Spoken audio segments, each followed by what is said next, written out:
Good morning, everyone. Thank you for joining the Texas Governor's Committee on People with Disabilities. We have been in the throes of a wonderful webinar series, and today our topic is the Texas ABLE account, which will be presented by the Texas Comptroller's Office.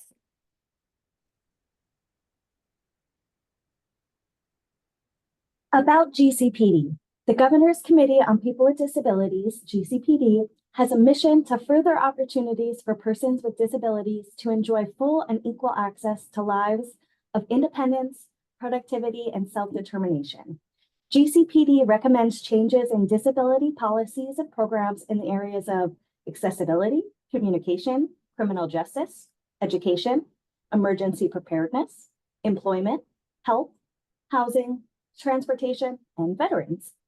The committee also supports a network of committees on people with disabilities, issues awards to promote greater awareness, and promotes compliance with disability-related laws.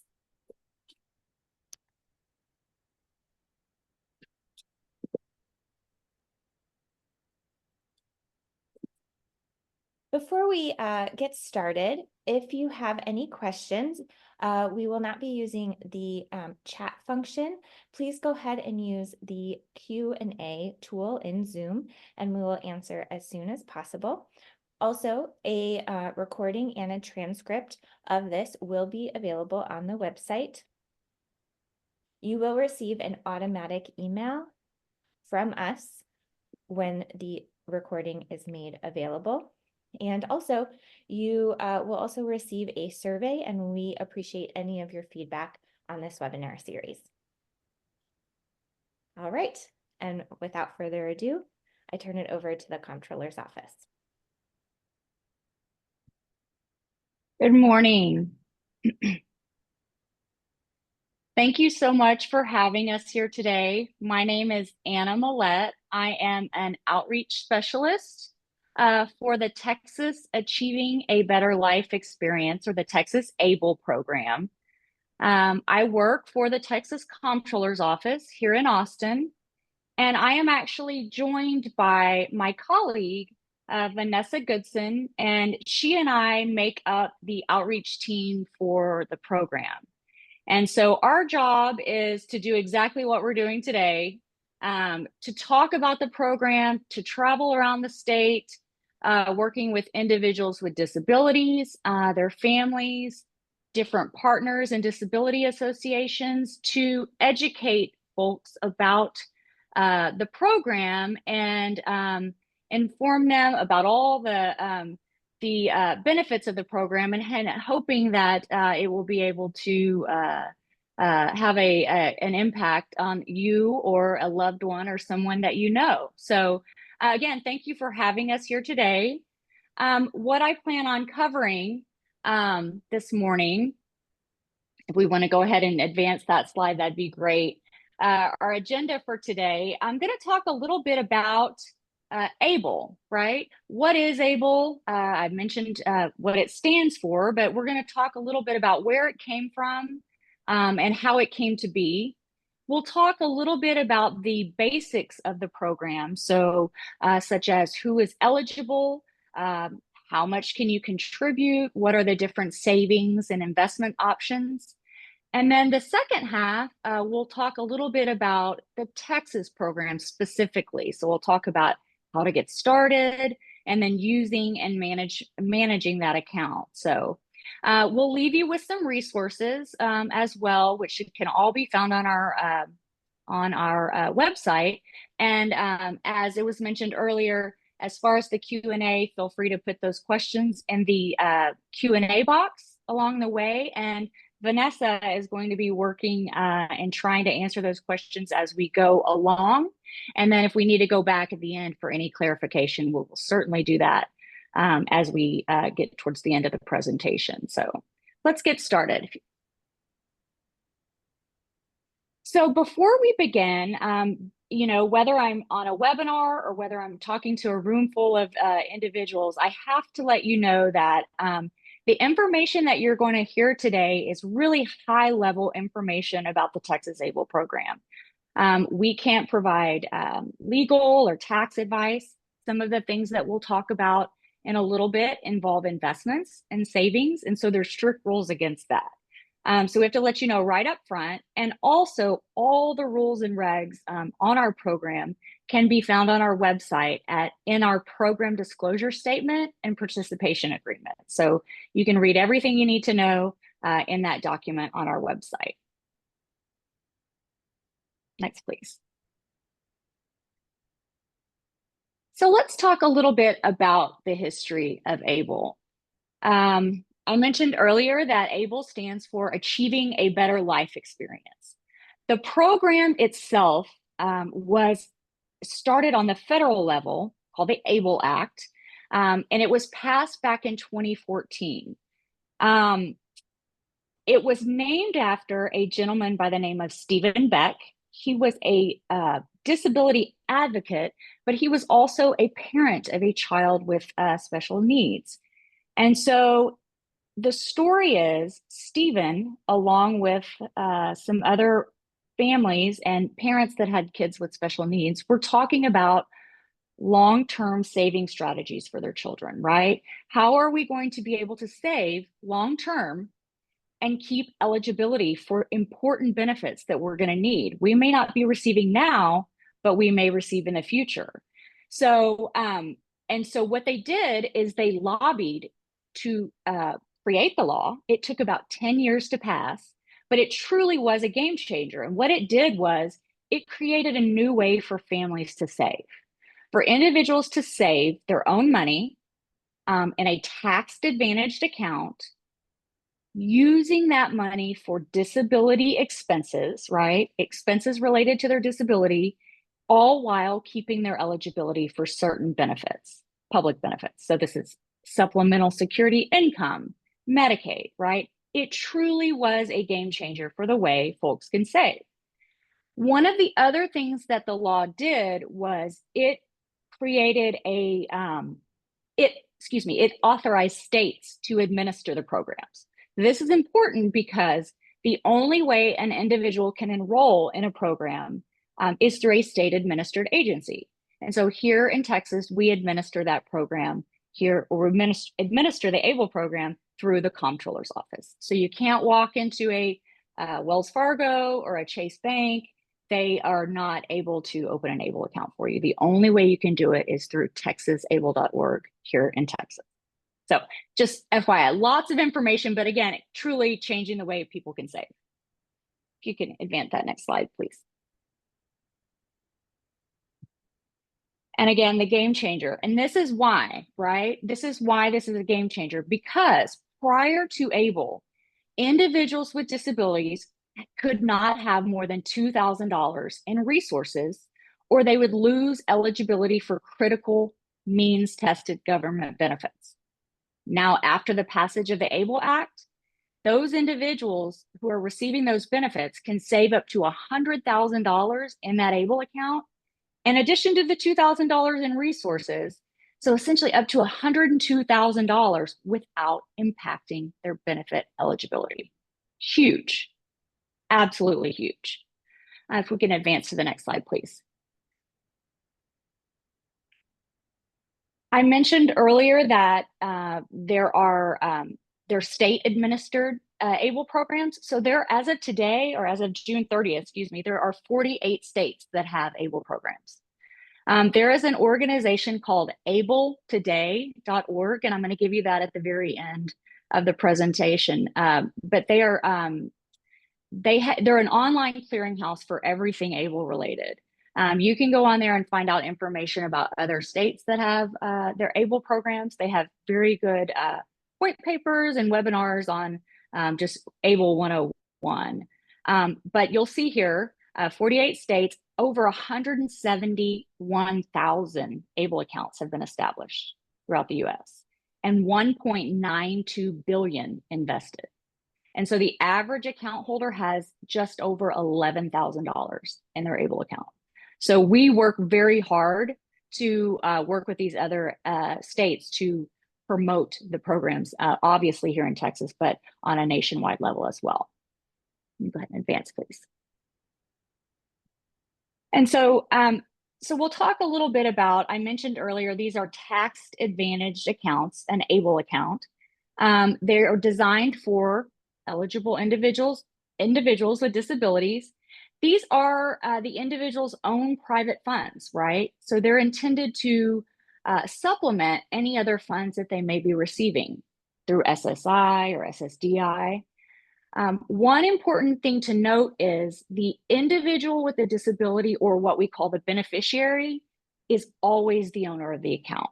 That's the way the law set it up. So that means whether the individual is 5 years old or whether they are 45 years old, if they meet that eligibility criteria, they are always the owner of the account. It doesn't matter. Okay. And then you can only have one ABLE account per beneficiary. So you can't have one in another state and then have one in Texas as well. So that's important to note. Next slide, please. So some of the benefits of having the ABLE account, obviously being able to save for those disability expenses and keeping that eligibility or future eligibility for important benefits. And when I say that, what I mean by is I will often run into a lot of families and individuals who may not be receiving benefits, right? Due to income reasons, or they've gone on and off of benefits. And so being able to hold this money in the ABLE account allows the money that's held in there is not considered a countable resource. And so it could certainly help that future eligibility if they were to apply. Withdrawing the funds tax-free if they're used for expenses related to their disability. This is peace of mind for mom, for dad, for family, being able to have a little nest egg on the side, in the event something were to happen to them. Financial independence for working individuals, huge. Being able to save, keep your eligibility for benefits and work, absolutely huge. Choice and control. This is one of the biggest benefits, I think, of an ABLE account. And that is, once that account's open, you can decide how much money you want to put in, if you want to use it, how you want to use it, and you're in control of it, or you are in control, or whoever is opening that account for the individual, okay? And then also anyone can contribute. So once the account's established, the individual with the disability can put money in, mom, dad, a special needs trust. Anyone can contribute to that account as long as it meets those, contribution limits, which I'll talk about in just a second. Next slide, please. So based on the federal law, there are eligibility requirements as to who can be eligible to open an account. First and foremost, the individual must have developed their disability before the age of 26. Okay, that's first and foremost. They can be much older than that, but their disability has to have occurred before the age of 26. In addition, they must meet one of the following criteria that you see here on this screen. The first is going to be if they're eligible to receive SSI or SSDI, and they meet that age requirement, they can open an ABLE account. The second way is going to be they would have a condition from the Social Security Administration's list of compassionate allowances, okay? This list that the Social Security Administration maintains is generally of more rare illnesses, and they're constantly updating it. So you can find that list out on the Social Security Administration's website. So that would be the second way. And then that third way is going to be through a physician's diagnosis, right? That's going to be stating that that individual meets the definition of the disability by the Social Security Administration, which is resulting in marked or severe limitations, expected to result in death or last longer than 12 months, right? And so that third way is going to be having a physician diagnosis stating that they meet that definition and they meet that age requirement. So Those are your options as far as who is eligible to open that account. And next slide, please. So who can open the account? There are two ways to open an account. The first way is going to be that individual with a disability. If they're a Texas resident, they're 18 years of age, they can open and manage that account on their own. Beautiful. The second way is going to be through an authorized legal representative, or what we call an ALR. So this is somebody opening it and managing it on their behalf. This could be a power of attorney. It could be a legal guardian or a conservator, a spouse, a parent, a sibling, a grandparent, or a representative payee appointed by the Social Security Administration. So those are your options for an ALR. Next slide, please. Now, the law does state that there are certain contribution limits that can be, on an annual basis, right? So up to $18,000 a year can be saved in an ABLE account in one taxable year, and that's from all sources combined. If the individual is working, they have an ABLE account, and they are not contributing to an employer-sponsored retirement plan, they changed the law a couple years ago to allow for those individuals to contribute an additional $13,590. So that's $31,590 in the ABLE account for those working individuals in one taxable year. Okay. And the maximum contribution limit for the ABLE account here in Texas is $500,000. So these are all very important contribution limits as required by the federal law. Next slide, please.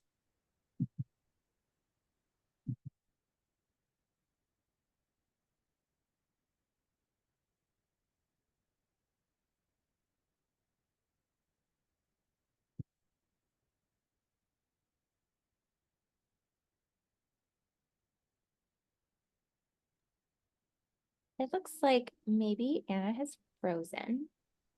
Just give her a moment.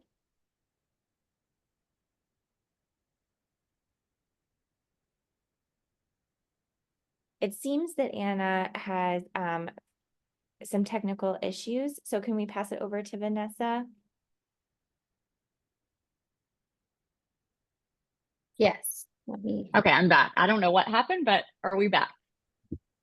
We're good to go. Can you guys hear me? Yes. Yes. Okay, perfect. Any monthly SSI benefits that individual is receiving, once that account's $100, those monthly benefits are temporarily suspended until that account falls under the $100,000. Okay, that's very, very important. Now, Medicaid benefits, those waiver services, those benefits remain always, even when that account goes over the $100,000. So that's super important. Now, impact on countable income. This is important. So this states that, and these are all based on that federal law, that the individual's wages, their own wages, do count as income for SSI determination purposes, even if they contribute that income to their ABLE account. Okay, so it still is considered countable income for SSI determination. Next slide, please. So we've talked about how much you can contribute, who can open the account. And so now we have money in the account. And what do we use it for? The law says that funds in the ABLE account are to be used for what we call qualified disability expenses. Okay. And so the definition of a qualified disability expense is that the expense has to relate to that individual's disability and are for the benefit of maintaining or improving their health, their independence, or their quality of life. This includes basic living expenses and not just, expenses that are related to a medical necessity. So if you'll advance to the next slide, you can see as these are tax advantaged accounts, the IRS is the one at the end of the day who's going to determine what is a qualified disability expense. So they've provided the states categories, right, of disability expenses as to what could be considered a disability expense. But you'll notice that the definition of a disability expense is very, very broad. It's a very broad definition. And they wrote it that way because a definition or a disability expense for me or my child or my situation may look very different from you or someone that you know. But you'll see here some of the examples that they provide are education, housing. So, and I'm just giving examples of what we see. This could be a rent payment. This could be a utility bill. Transportation. This could be a modification to a vehicle. This could be a Uber fare. Just examples, employment training and support, assistive technology and personal support services. This could be attendance services. This could be a cell phone bill. It could be a vet bill for your service dog, health, prevention and wellness, financial management and administrative services. Obviously, copays, doctor's office, certain therapies an individual may receive, dental bills, legal fees, oversight and monitoring. Also, if you want to pay an attorney to set up a special needs trust or something like that, all tying back to that individual's health, independence, or quality of life. It's very, very broad. The other expense that's listed here is funeral and burial expenses. So these are also considered disability expenses. So that's something to keep in mind as well. Next slide.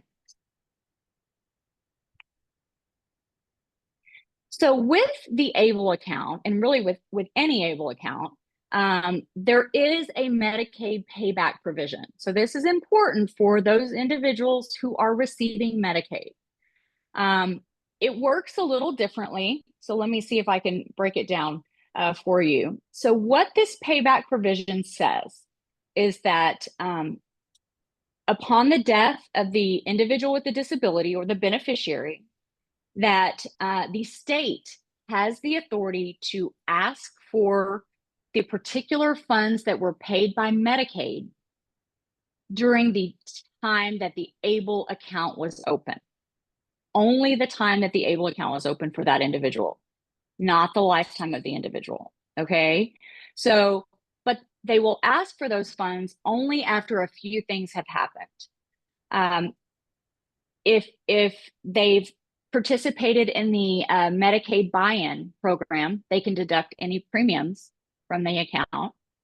They can pay for any outstanding qualified disability expenses. So medical bills, anything related to that individual, pay those down. And then again, the funeral expenses. So have a celebration of life for the individual, paying that account down. Once those have happened, then the state has the authority to come ask for those funds back that were paid by Medicaid during the time that the ABLE account was open. Okay, we get lots of questions on that one, so I want to make sure you guys understand that one. Next slide, please.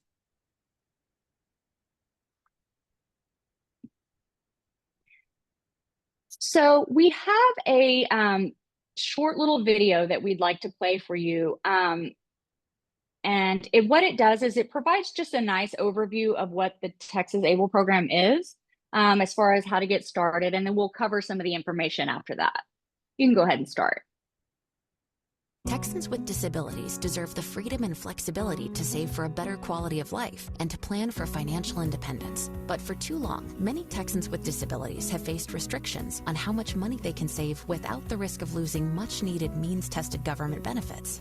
That's where the Texas Achieving a Better Life Experience, or Texas ABLE program, administered by the Texas Comptroller's Office, comes in. It's the savings plan made for Texans with disabilities, and it's changing the way families can save for disability expenses. With a tax-advantaged Texas ABLE account, participants can save up to $18,000 in 2024 without jeopardizing eligibility for Supplemental Security Income, SSI, or Medicaid benefits. Eligible individuals who work may be able to save even more. That's right, you can save and keep means-tested government benefits. That's a big deal. Participants can save up to $100,000 in the account without impacting SSI benefits, or save up to the lifetime limit of $500,000 if SSI eligibility is not a consideration. And anyone can contribute, including family, friends, employers, and even a special needs trust, without it counting as income to the individual. Our online gifting tool makes it easy for others to contribute directly to a Texas ABLE account. Any earnings in the account are tax-free when used to pay for qualified disability expenses like education, housing, transportation, healthcare, employment training, assistive technology, and more. This even includes basic living expenses like food and clothing. You can access the account anytime and withdraw funds as needed. With the U.S. Bank Focus Card, our reloadable prepaid debit card, using account funds is even easier. Texas ABLE is an online program, which means participants can enroll and manage the account through a secure online portal when and where it's convenient. Texans with disabilities and their families have the opportunity to save for a better quality of life and independence with Texas ABLE. It's money that can be used to pay for qualified disability expenses today, cover unexpected qualified disability expenses in the future, or provide for your loved one when you no longer can. It's a plan for Texans, built by Texans, and it's a game changer. Start saving today. You can open an account with as little as $50. Visit texasable.org. The Texas ABLE program is administered by the Texas Prepaid Higher Education Tuition Board. There we go. Very nice. The disclosure there at the end of the video, you'll see at the very end of the slide. So I won't bore you with that at this moment. So I'm going to cover just a few of the items that was really covered in the video, and I've talked about this. Our program was created by the legislature here in Texas. We opened in 2018, so right before COVID. And so we are working very hard, on the grassroots level to get the information out now that everything is back up and running. We do have that Texas residency requirement. So the individual with the disability does have to be a Texas resident in order to be eligible to open that account. It's a self-attestation online enrollment process. And what that means is there's really generally nothing to upload in the process. It's all done online, and you are checking a box at the end of the enrollment process. We have a bilingual customer service team. I'll give you that information there at the end of the presentation, but they're available Monday through Friday, phone number, email, to help you any questions that you have through the process. And the other thing that is unique about our program is we established our program with an advisory committee. We call the Texas ABLE Advisory Committee. And this committee was unique because if we can go ahead and move to the next slide, I'll show you. These are comptroller appointed individuals that we utilized on this committee to make sure. And what they did was there were individuals from the financial industry, the disability advocacy organizations. There were a couple of individuals who had disabilities. And then what was the other one? Family members of individuals with disabilities. So we utilized this group when we enrolled and when we launched the program. And so they really kind of helped us build the foundation for the program. And we meet a couple times a year and go over all the rules and regs of the program. And they really kind of help guide us and make recommendations as to how the program is functioning, and we report that back to the Prepaid Higher Education Tuition Board and go ahead and try and implement those policies. But we utilize them. They're a great group of folks. You may recognize a couple of the folks there in the picture. And so these were covered on the video, but the online enrollment process is going to be texasable.org. It takes probably 20 minutes to enroll in the program. doesn't cost anything to enroll, but when you get ready to make that first contribution, it is going to be a $50 minimum contribution and then $25 anything above that. So relatively low cost. It's an online account maintenance.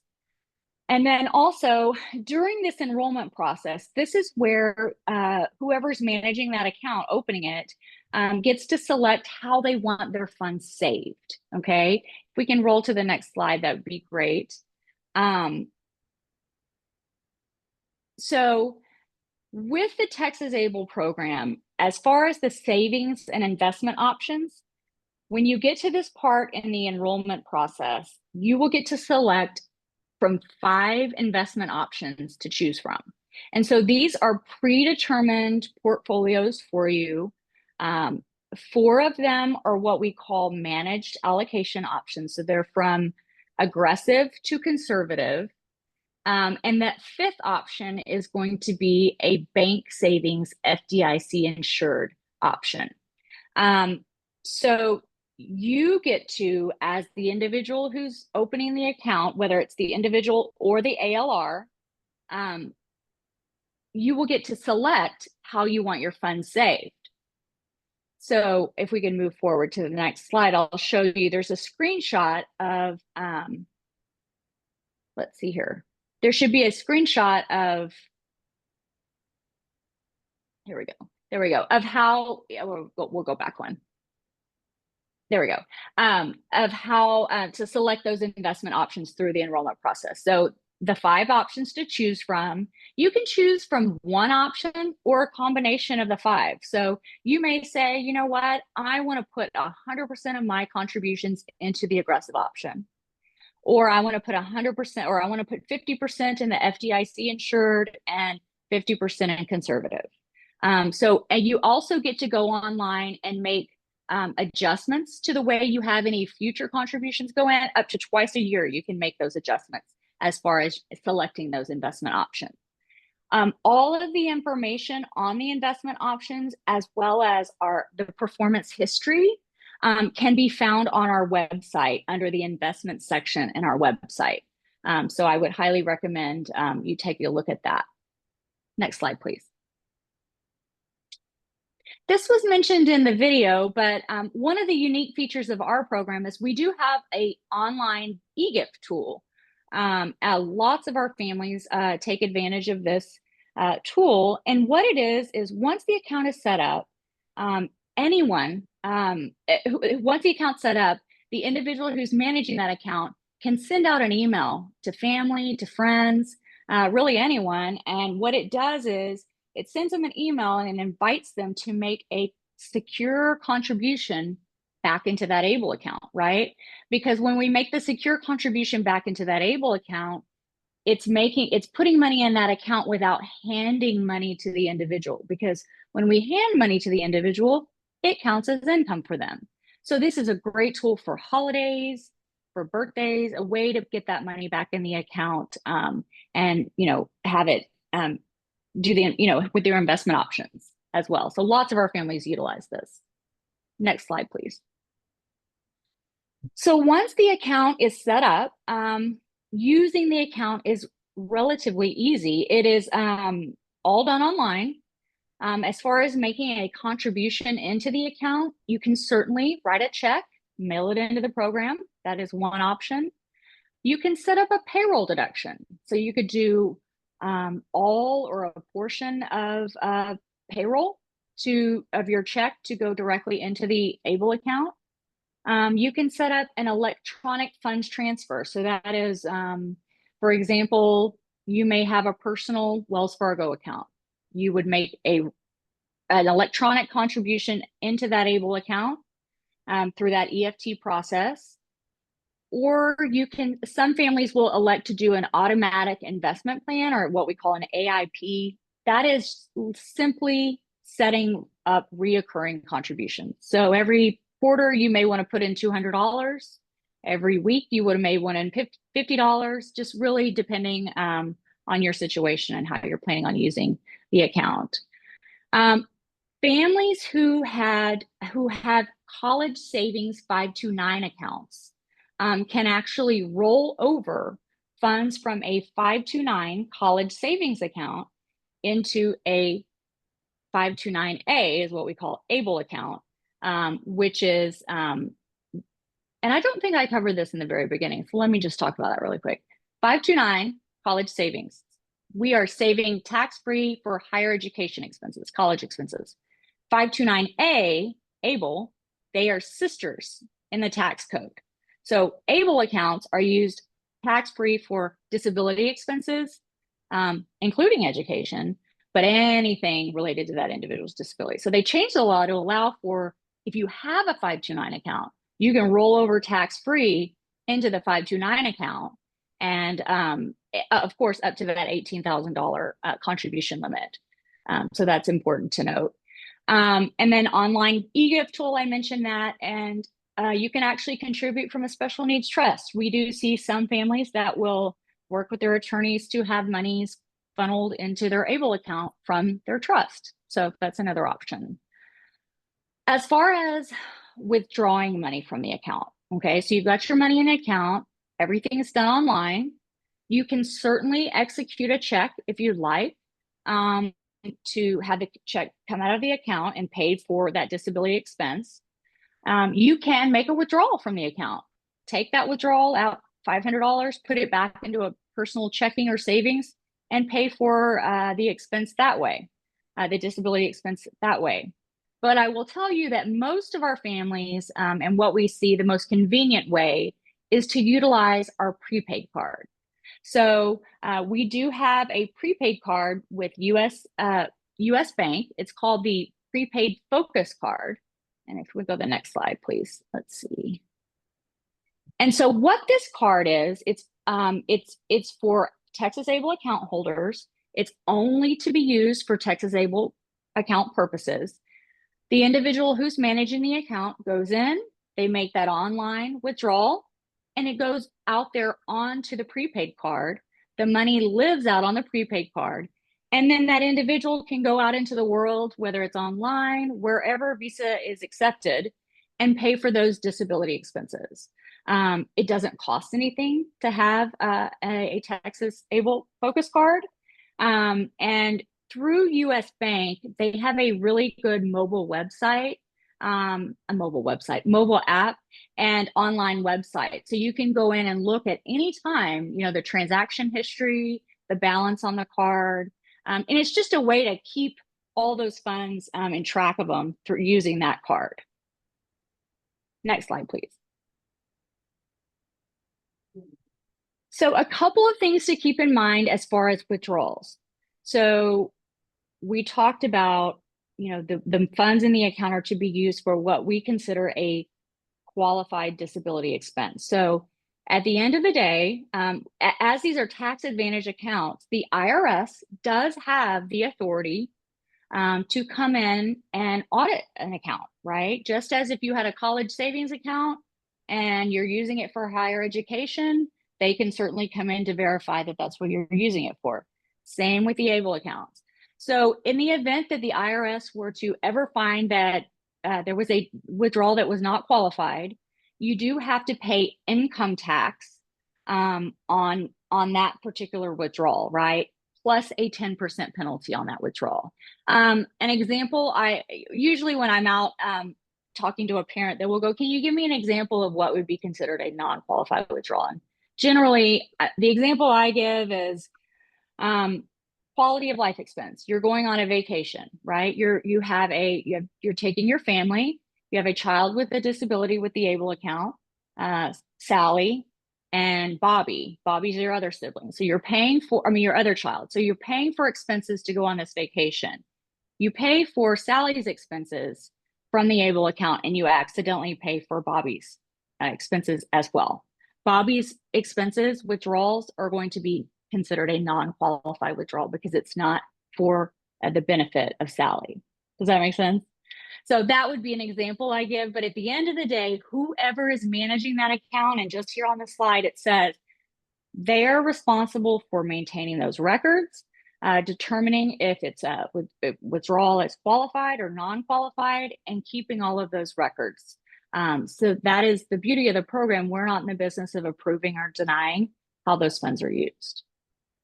Next slide, please. Now, there are account fees or fees to have a Texas Able account. As these are investment accounts, it is a $3.50 a month just to have the account, okay? That's roughly $42 a year. And then there's various fees if you're choosing to, for example, have paper delivery of your statements or check processing, that kind of thing. But everything can be done via the online system. So if you decide to utilize that way to make that withdrawal from the account, you will be charged those fees. Now, with the $3.50 a month fee, you get you get 2 ACH or electronic withdrawals from the account. Okay, so what this means is anything over the 2 per month is going to be charged $1 per transaction. So this is where the prepaid card comes in handy. Put those funds out on that prepaid card, that's considered 1 ACH withdrawal. Then you can use that card as much as you'd like with no additional, well, I say no additional. There are fees if you were, for example, use it international or something like that, and that's out. You can find that on our website. But generally, using it out on the go, it doesn't cost anything per transaction. Next slide, please. The next couple of slides, we like to just kind of feature, and these are our ambassadors for our program. And so it's just a couple of different ways that people are using the account. Ted Galanos, he's just pure joy. He's so fun. He is one of our account owners, and he was one of our first account owners, actually. He opened it up right in the very beginning. He lives in Houston and likes to go out and about. He likes to go out to movies. He likes to have the card, being able to pay for his own expenses and just, live that independent life. And he's a very, very good ambassador for our program. The next ambassador we have is Jane Bost. She's actually one of our advisory committee members. She works for UT, and she is a parent of a child with disability. And so she came about, she had some problems with her SSI and overspending, and really started doing the research on the program, and has been a huge advocate for the program, and going out and serving as an ambassador for us as well. But she's lovely, just a lovely lady. The next slide, please. I think, here's the resources that I mentioned in the very beginning. These can be found on our resources section of our website. And what they are, the first link there is the Texas Able Act. So if you're interested in reading the legislation and learning all the fun things about the program, there it is. The next few links are, the first one is the Social Security Program Operations Manual, or the POMS. And on ABLE. The second is going to be the Center for Medicare and Medicaid Services, ABLE guidance. And then that third link, or that fourth link, is going to be the IRS publication on ABLE. And so we put these out there because the information that I've, spoken to you about today involves a lot of different agencies, right? We're the state agent who's actually administering the program. We've got the IRS, tax advantage. We've got Social Security, right? And so each one of those agencies has rules and regs on how they treat ABLE accounts. So in the spirit of transparency, all those links are out there. We invite you to go take a look at it and see, learn more about them. And they're out there under the resources section. The second to last link is the Texas State Securities Board. They have a really good website, sort of just investing 101. So if you're wanting to get started with that, you certainly could check out their website. And that last link is the organization that I spoke of earlier called ABLE Today. And that's sort of the online clearinghouse for all things ABLE. So they're a really, really good organization as well. Let's see, next slide. Okay, I believe this is our last slide, and then we'll circle back to some questions that you may have. So now would be the time. If you have any questions that you need clarification on, go ahead and put those in that Q&A box. But this slide is how to get in touch with us, right? So we have our customer service team I mentioned earlier.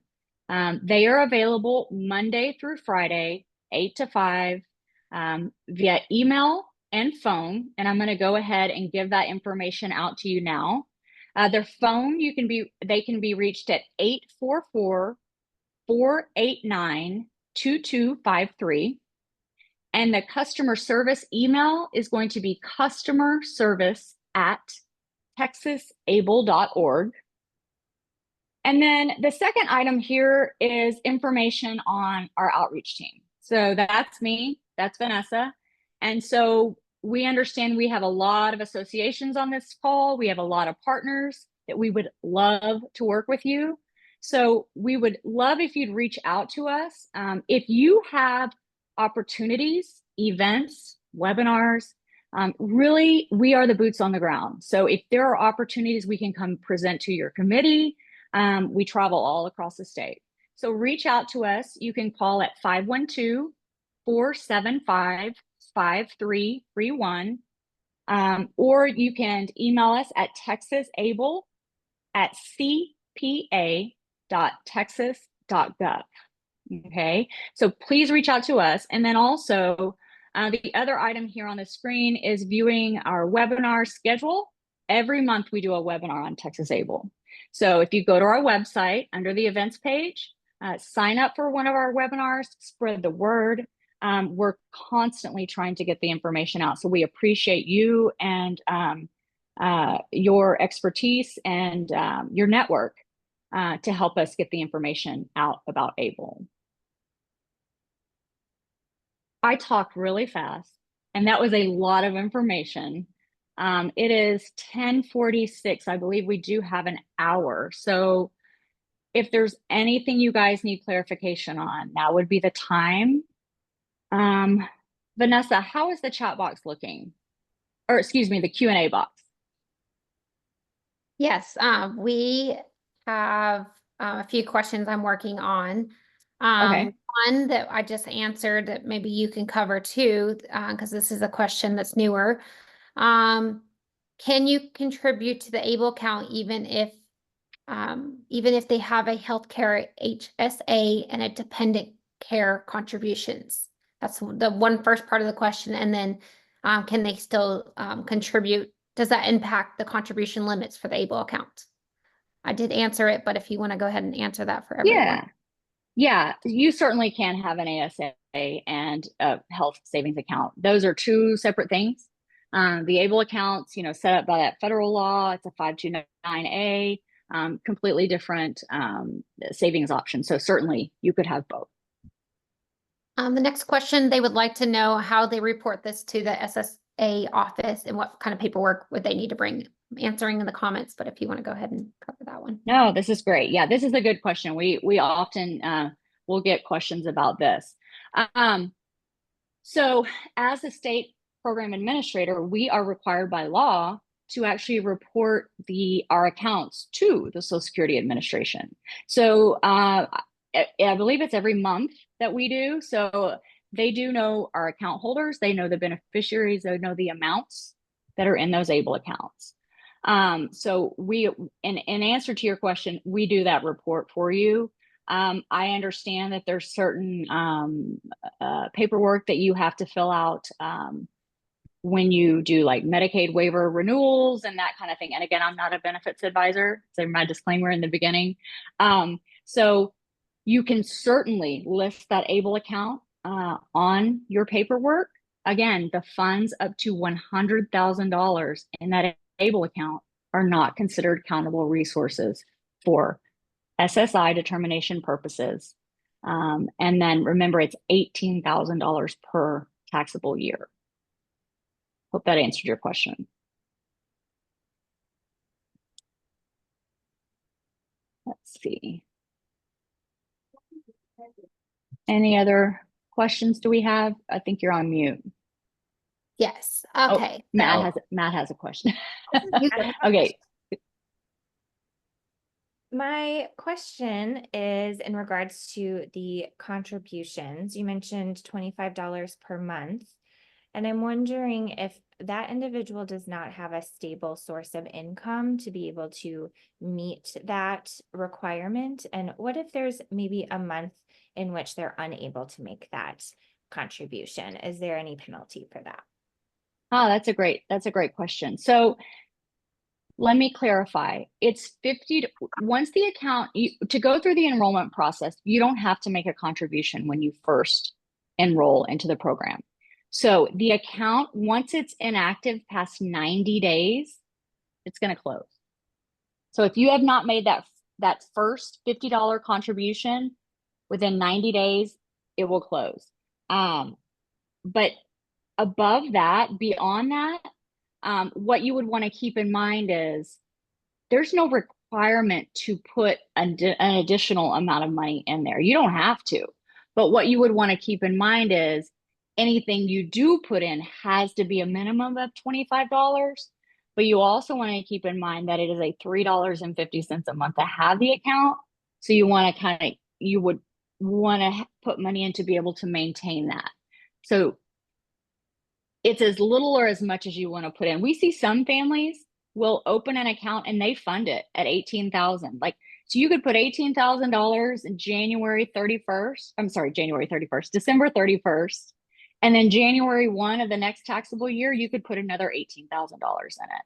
And so our program and our online platform actually has a safeguard built into it. So it's not going to let you put more than that $18,000 in there. We'll actually send that individual an email and say, you're close to that annual contribution limit. We're not going to allow you to do that. But in answer to your question, there isn't a minimum. Like, you don't have to continue to put money in every month. You put it in as you choose, right? And what works best for your situation.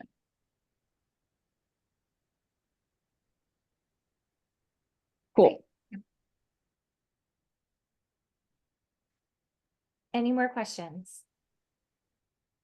Anything else we need clarifying on? I think if I missed anything along the way, obviously you have our, yeah, go I ahead. want to know if you can do a payroll deduction. Do you want to cover that? You can, you certainly can. Once that account's set up, you can work with that customer service team and they will help you get that set up as a payroll deduction for all or a portion of your payroll to go into the ABLE account. Yes. And so, on that note, Vanessa and I are certainly, as I mentioned, the outreach side. The customer service team, they have really access to the enrollment side of the program. So they can help you walk through the enrollment process, questions along the way. And they're really great. All they do is talk about Texas ABLE. So if there's just anything you need to ask about or clarification you need, certainly reach out to us. But they're a really good resource as well via phone or email. Another clarification. There are questions in the chat box. There are, well, let me introduce. This is Linda Fernandez. She is our director of the Educational Opportunities Investment Division. She is our boss. And so there are some questions. Linda, do you want to go through them? See anything? Let's see. I think I'm looking. most of them you all have already answered. Let's see. Wonderful. Can you have both a 529 and an ABLE account at the same time? You certainly can. They're two totally different, distinct things. So you can have a college savings account and an ABLE account for the same beneficiary at the same time. We talked about payroll deduction, and someone's asking whether that is tax deductible.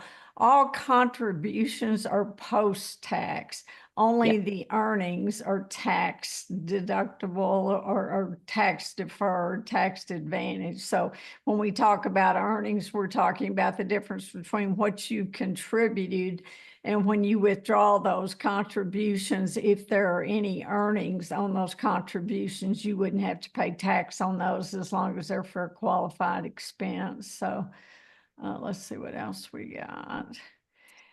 They're asking about the $18,000 limit. Does that work with gifting? Yes. Someone can gift you up to $18,000 a year. And of course, that would be the entire contribution limit for that calendar year. So Can I set up a monthly automatic transfer from Social Security benefits? Not at this time. That's something that we're working on, so stay tuned, but not at this time. Is it tax exempt for payroll deductions? No. With the bank savings account, is there interest accrued to the account? There is interest. You can look out on our website, texasable.org, to see the performance of that type of option for various periods, 2 years, 5 years, 1 year.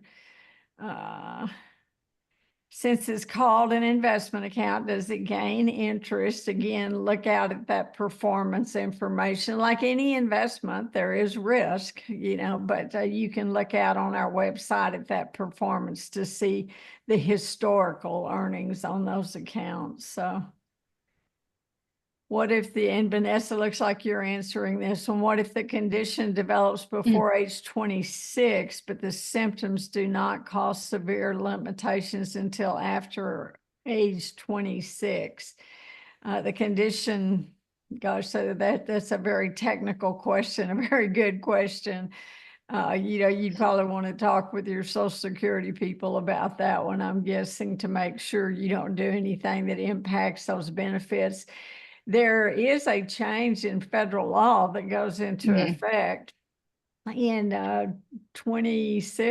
January 1, 26, that will change that age of onset to 46, that it has to be before age 46. So that will make a difference with that. Thank you for mentioning that. That was one I totally forgot. That's huge. It's called the Able Age Adjustment Act. Yeah, and then a very question important. about, do you set up a beneficiary to receive what's left in the account, if anything? So if the beneficiary becomes deceased, that would first the Medicaid recovery thing, we'd look at that. And as Anna mentioned, you can pay expenses, including funeral and burial expenses, before Medicaid. Texas Medicaid would look at doing any recovery. But if there are funds in there, we would ask for a copy of the will and get the executor set up to have the rights to that account to be able to disperse those funds. So, and I believe that answered everything I'm seeing on my end that you all hadn't talked about. So, lots of good questions. Absolutely. So, thank you all so much for joining us today. And you've got contact information for these two lovely ladies. So if you've got any other questions after this presentation, please reach out to us. But we really appreciate your time today. Thank you so much for the opportunity to present. We appreciate it. Y'all have a great day. Thanks, everybody. Yes, this is Matt. We really appreciate your time and thank you for presenting today. You have a great day as well. Thank you, Matt. Bye-bye. For connecting with us. We